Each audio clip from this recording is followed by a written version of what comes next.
A Amazônia brasileira é reconhecida internacionalmente como um patrimônio do qual dependem todos os seres humanos. Essa Amazônia vem sofrendo várias ameaças ao longo das últimas décadas. Mas lá existem milhões de pessoas que vivem da floresta, com a floresta, em harmonia e equilíbrio com ela. A luta na Amazônia tem gênero marcado. É uma luta feminina. À frente de grande parte dos movimentos, há mulheres que lutam ao mesmo tempo pela manutenção do seu modo de vida, pela floresta e pelo futuro do planeta. Vamos conhecer as guardiãs da floresta.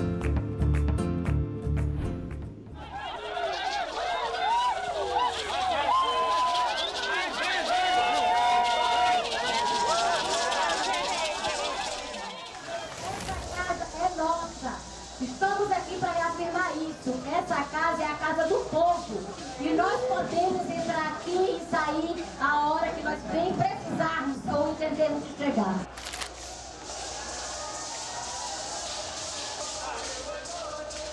E nós, povos indígenas, não vamos permitir que uma minoria da sociedade brasileira, que esses ruralistas, que esses grandes empresários, seja maior do que nossos povos, seja maior do que nossos territórios.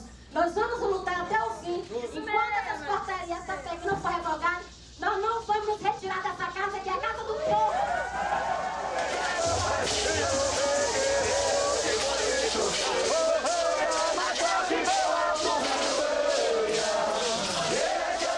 A terra para nós é muito mais do que mercadoria. Nós temos uma relação muito próxima, espiritual, com a terra, com nossos ancestrais. Nós não negociamos direitos territoriais, porque a terra para nós, ela representa a nossa vida, né? E é por isso que nós estamos lutando. A terra é mãe, e mãe não se vende, mãe não se negocia. Mãe se cuida, mãe se defende, mãe se protege. Muito obrigada. Equaquara, Emanoptar, Emanoicó, o é nós, socorro. Esse rio é a nossa história. Ele pede socorro.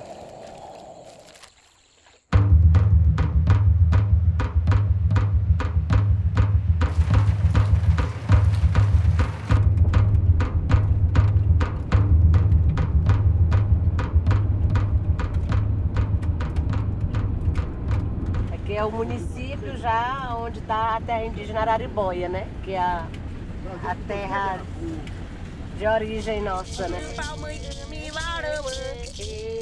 A terra Araribóia, com mais de 413 mil hectares, abrange 3 municípios do Maranhão. Abriga aproximadamente 10 mil indígenas da etnia Guajajara, um dos povos indígenas mais numerosos do Brasil. Foi oficialmente demarcada em 1990, garantindo por lei o direito da posse de terra pelos indígenas. Sônia Guajajara é uma das principais lideranças nacionais pela demarcação e preservação dos territórios dos povos indígenas. Nasci aqui do lado, que é no Campo Formoso. É um lugar que faz parte da terra indígena Araribóia também. Que o povo Guajajara se organiza assim. São muitas aldeias pequenas dentro da terra. E aí, como é que tá? Guajajara é um nome que foi dado pra gente e a gente foi utilizando e foi ficando, né? Mas o nome mesmo o nome originário, né, é Tenterrara. Nós somos povo Tenterrara. Sabe, eu não tô nem vendo qual é a pintura que ela tá fazendo aí. Tô nem vendo. Essa pintura aqui é uma pintura mesmo diária, assim, do dia a dia, né? Quando tem um movimento, tem uma reunião, tem alguma mobilização, aí todo mundo se envolve mesmo, né? Todo mundo quer aparecer bonito, né? Porque a nossa pintura é como se fosse a maquiagem, né? Assim, do não indígena. Quando a gente está nesse momento mesmo, que é de embate, então a gente usa também um outro tipo de pintura, que é essa mais fechada, né?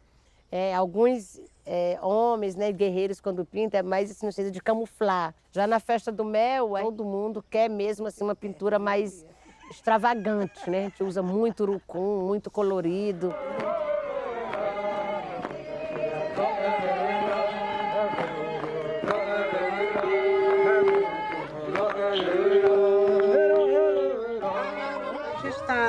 participando da festa, que a gente tem momento que a gente foge da nossa realidade, né? Aí já não é mais gente que está dançando ali, né? A gente já tem as danças diferentes, né?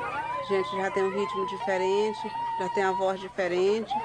É porque quando a gente está na festa, a gente está no momento do início da nossa história. A gente volta para o início da nossa história, a gente vive igual nossos avós viveram, nossos antepassados viveram. A gente mergulha, a gente sai. A festa do Meva é a festa, se torna mais importante para nós porque foi a origem. É um sobrenatural muito forte dentro da nossa cultura. Porque quando a gente está cantando, aí lembra dos antepassados. Os antepassados, eles não tinham muito contato com o branco, mas sim com as coisas que era celestial.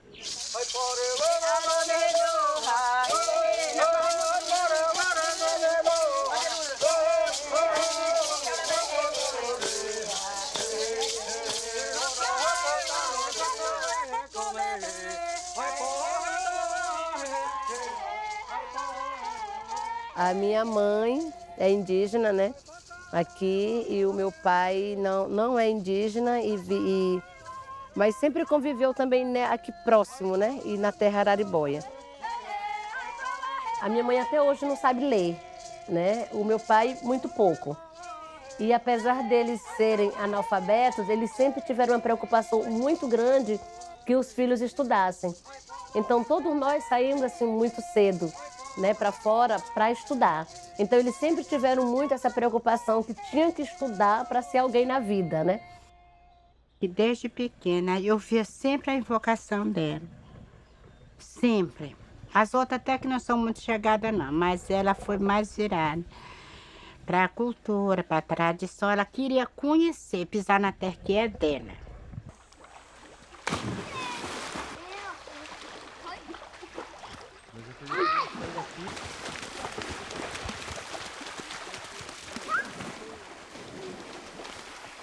E quando eu saí de casa a primeira vez, eu tinha ainda 9 anos, né? Que eu saí para estudar, porque onde a gente morava só tinha até a 4ª série, né? E aí eu fui para Grajaú, que é um município aqui perto, fiquei 6 meses só, não consegui ficar lá. E aí eu voltei e fiquei em Amarante, morando com tia, depois com a avó. Então eu com 12 anos, eu trabalhei numa casa de família, cuidando, né, das crianças da família, sendo babá, sendo doméstica, né, que eu limpava tudo, cuidava da casa das crianças. E com 12 anos eu já fazia tudo isso lá para poder eu ter uma casa na cidade onde eu pudesse estar estudando, né? E aí depois eu fui para Minas Gerais, onde eu fiz o ensino médio, né, fiz o magistério. Quando eu voltei de lá, aí eu fui trabalhar na aldeia, de professora, né? Então eu nunca tive muito um lugar assim, aqui é que eu vivo, sabe? Sempre desde 9 anos que eu comecei já, tá para lá e para cá. Na faculdade eu já tinha tido minha primeira filha, já tinha falecido, estava com o segundo, já estava tendo o terceiro, quando eu fiz a faculdade mesmo, né, de letras. Então eu optei por letras porque também eu vi assim uma forma de aperfeiçoar mais ainda o português, de estudar e de ser professora. Eu achava interessante assim ser uma indígena e que pudesse trabalhar português, né? A gente está o tempo todo vivendo aí com essas complexidades assim, né, que te leva a ter que saber dominar esses dois mundos, né? Não tem jeito, porque a gente precisa hoje acessar tudo que tem, né, de tecnológicos, de formação acadêmica e tudo, mas para a gente poder continuar lutando pelo direito de ser indígena, né? Porque se a gente não lutar para ser indígena, a sociedade engole a gente, né? Então, até para a gente ser o que é, a gente precisa conhecer para poder fazer essa luta, né? De igual para igual.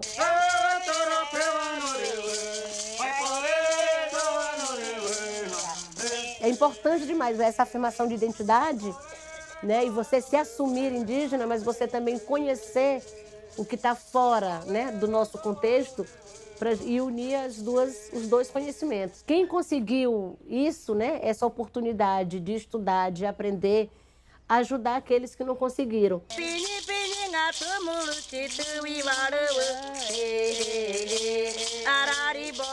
A Sônia tem sido uma ponte de informação, a ponte de projeto de vida que eu chamo.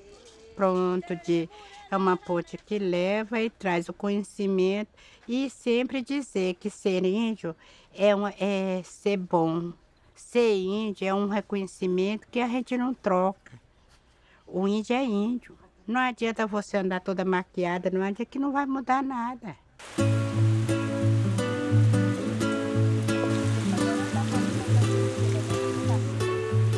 Apesar de tudo isso, né, hoje a gente ainda é muito invisibilizado na sociedade, né? Por um lado, ou a gente é invisível, faz de conta que a gente não existe, e por outro lado, a gente é negado. Assim, né? Ah, não existe mais índio no Brasil.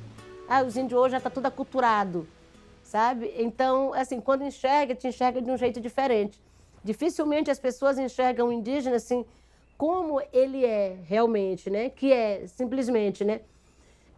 Cidadãos que têm um jeito de viver diferente. Porque o que a gente tem é isso, né? Nós temos o nosso modo de vida próprio que precisa ser respeitado. Quando você chama para nós, por exemplo, índios, você já está generalizando, né? Porque não são índios, são povos diferentes.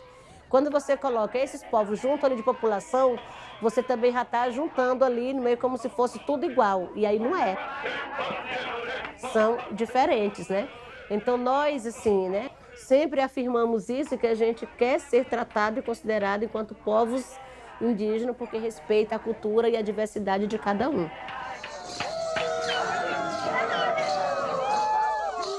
Somos menos de 1 milhão só que estamos cuidando desse Brasil e a gente não está dando conta. Nós somos 305 povos diferentes. Nós falamos 274 línguas diferentes nesse país. Por que nossas vozes não são consideradas?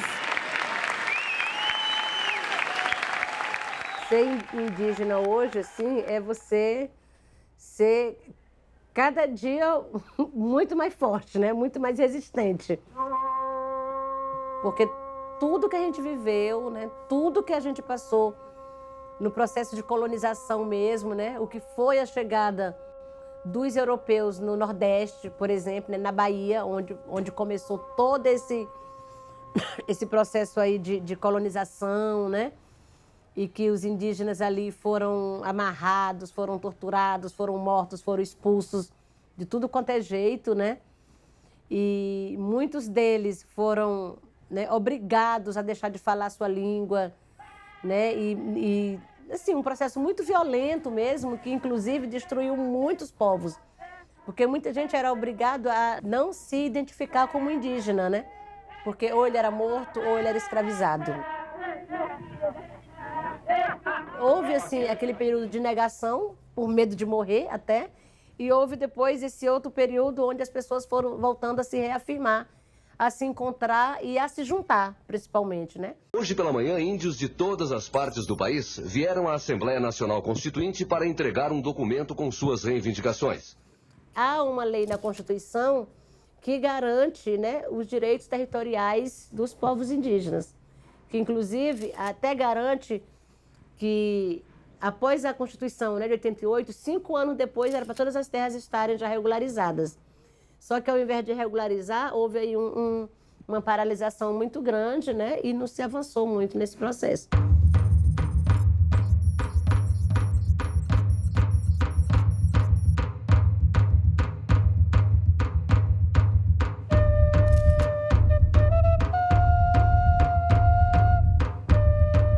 Essas terras que já estão demarcadas, elas sofrem um processo grande de invasão, né, de exploração ilegal dos recursos naturais.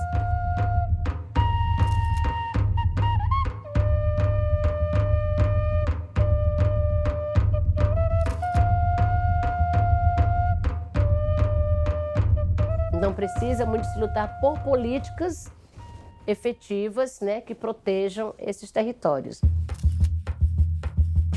Todo tempo eu quis estar envolvida com alguma coisa, né? A vida toda eu fui assim, de querer estar junto, de querer participar, de querer entender. Então, tudo isso, assim, vai te levando para num processo aí de envolvimento que, quando tu percebe, tu já está assumindo coisas, né? Ser uma liderança indígena no nosso meio não é muito comum, né? Que muitos povos não aceitam a participação, nem a participação das mulheres, e muito menos que ela seja a pessoa, né? A liderança que vai dar um comando, que vai ter as iniciativas, né, que vai dar a orientação. Então, muitos não aceitam isso. No meu caso, já foi uma superação muito grande. Porque, embora, assim, entre nós, Guajajaras, assim, é muita participação masculina também, mas todas as mulheres que participam e que se destacam, ela passa a ser muito respeitada dentro do seu povo, né? E hoje eu estou na coordenação executiva da APIB, que é a Articulação dos Povos Indígenas do Brasil. Nós estamos em 600 indígenas de todo o Brasil. Aqui é a Articulação dos Povos Indígenas do Brasil, a APIB, que chamou essa mobilização. E os indígenas vêm de todas as 5 regiões para juntos a gente apresentar esse posicionamento, né, contra o Estado brasileiro. O nome dela, grava o nome dela aí. Sônia Guajajara. Sônia Guajajara da APIB, Articulação dos Povos Indígenas do Brasil. E nós entramos aqui, nós embelezando esta casa pela primeira vez, onde aqui está a verdadeira representação desse país, e o senador tem essa conta de respeito com a gente.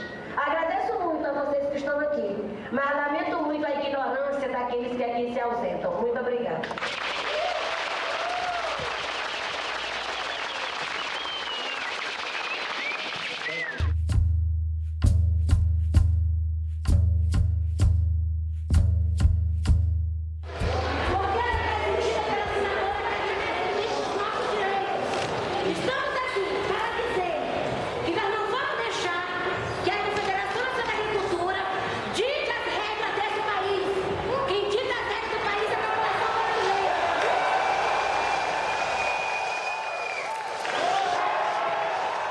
Essa motosserra foi entregue para a Cátia Abreu quando ela ainda era senadora, né? Só que, assim, ela ficou atual o tempo todo, né? Até hoje ela está muito atual, essa motosserra, porque ela serve para todas as ocasiões. Serve para ela enquanto senadora, serve enquanto ministra e serve enquanto presidente da CNA, né? Que ela ainda é presidente da Confederação Nacional da Agricultura. Então, todo momento que acontece aí de discussão sobre o meio ambiente está valendo, porque foi no auge da discussão do Código Florestal, né? Lá em Cancún. A gente estava participando da COP do Clima, né? A Conferência do Clima. Então, assim, o Código Florestal estava retrocedendo muito, e a Cátia Abreu estava como a madrinha aí principal, né, de defesa dessa alteração do Código Florestal. Então, a gente se organizou lá, nós do movimento indígena, com várias outras entidades não indígenas, né, assim, mas entidades ambientalistas, entidades indigenistas, né, de direitos humanos. A gente se juntou, assim, várias organizações, né, e entidades para fazer uma ação de impacto ali, para constranger a Cátia Abreu, para ela pensar um pouco sobre o que ela estava fazendo, né? E aí foi bem naquele momento, assim, né, que decidiu o que era que ia fazer, quem que ia fazer. E aí, assim, na hora, todo mundo me olhou e disse: Sônia, é tu que vai entregar essa motosserra. Eu tô pronta. É para ir, vamos, né?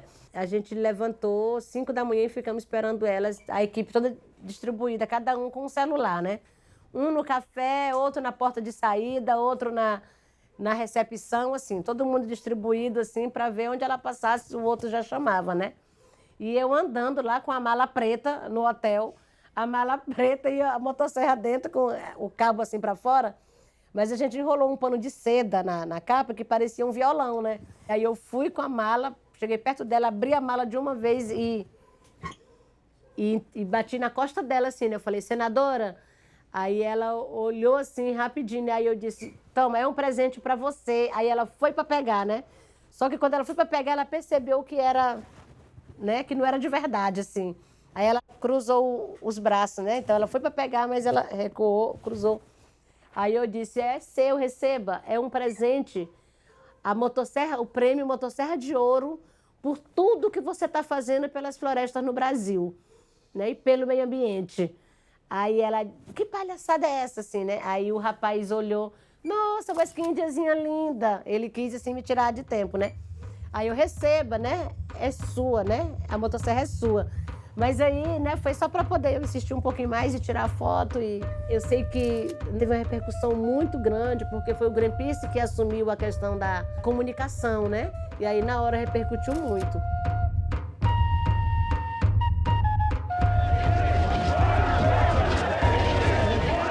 Não, PEC 215! É, PEC 215.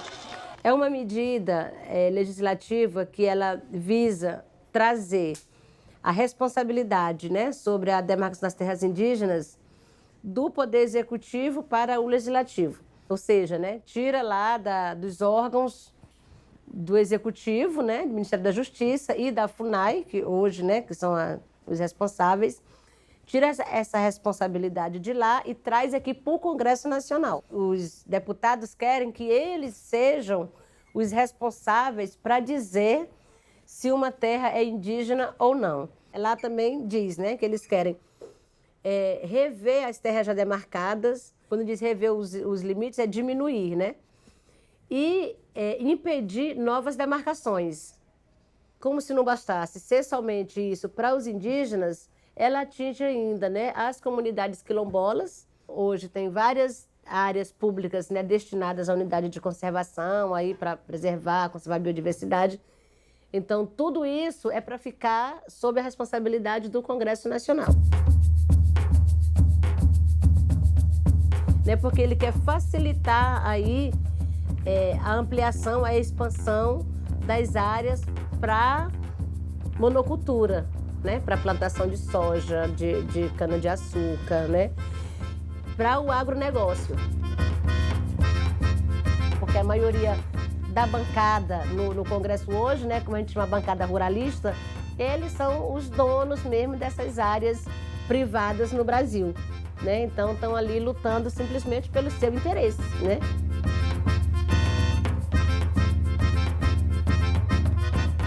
Então tem essa articulação muito forte entre eles, né? Os ruralistas, os empresários e muitas das vezes é o próprio Poder Executivo também, né? Porque assim, é um interesse ali, é uma articulação que se dá no sentido de bombar a economia, né? E aí, para isso, ficam fazendo agendas, né? Articulações e tramas aí que vêm direto utilizar as terras indígenas como a salvação para essas crises.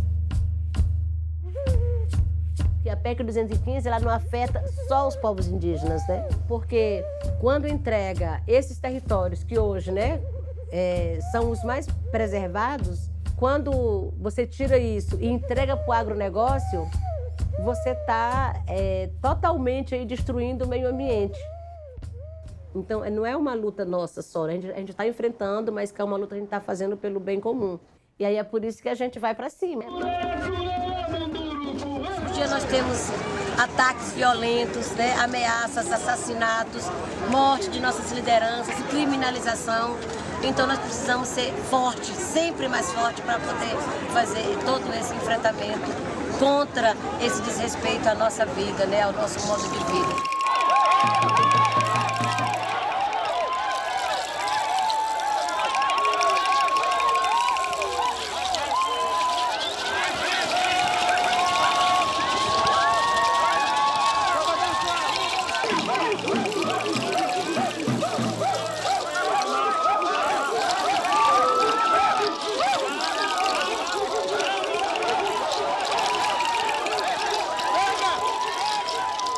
Então a gente vem aqui e, claro, né, marca esse posicionamento contra esses atos, contra essas medidas do Congresso Nacional, que está o tempo todo aí querendo restringir direitos ou retroceder direitos. Agora mesmo está invadindo a suspensa sessão.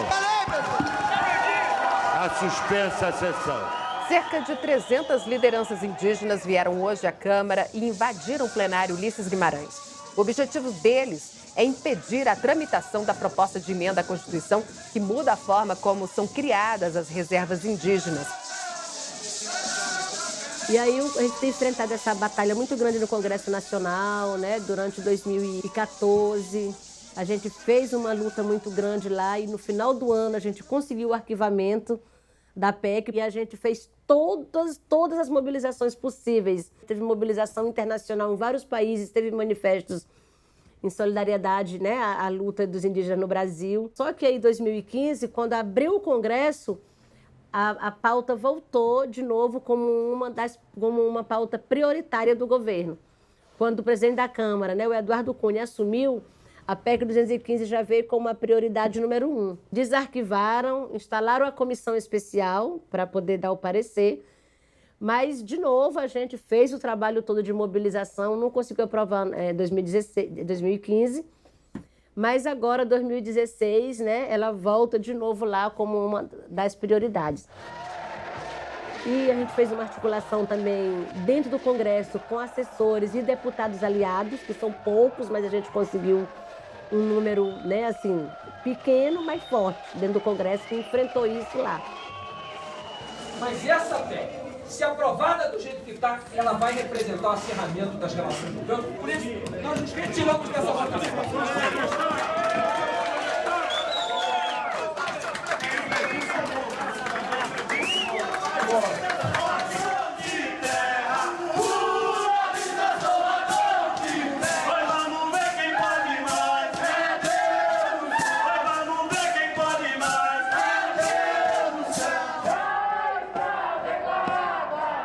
Então, assim, parece um fantasma na nossa vida isso, né? Uma coisa que não morre e está sempre se renovando, né? Mas só que a cada vez que isso acontece, a gente também está renovando as forças, renovando as lutas para a gente continuar enfrentando. A bala de borracha, o spray de pimenta que é lançado contra nós, ainda está muito longe de ser, né, de representar a violência que a gente vive nas terras indígenas. Todos os dias os ataques, todos os dias os assassinatos, e a gente vem a Brasília, né, para poder trazer a nossa pauta. E a partir de agora, nós não aceitamos mais ser pauta secundária. Os povos indígenas têm que estar nessa centralidade enquanto povos originários. A questão indígena é uma questão de Brasil, é uma questão mundial, porque nós defendemos não só os nossos direitos, mas a terra que nós defendemos, ela é um bem da humanidade, é o que garante a vida do planeta.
Tinha gente que estava triste. Tinha umas aranhas aí.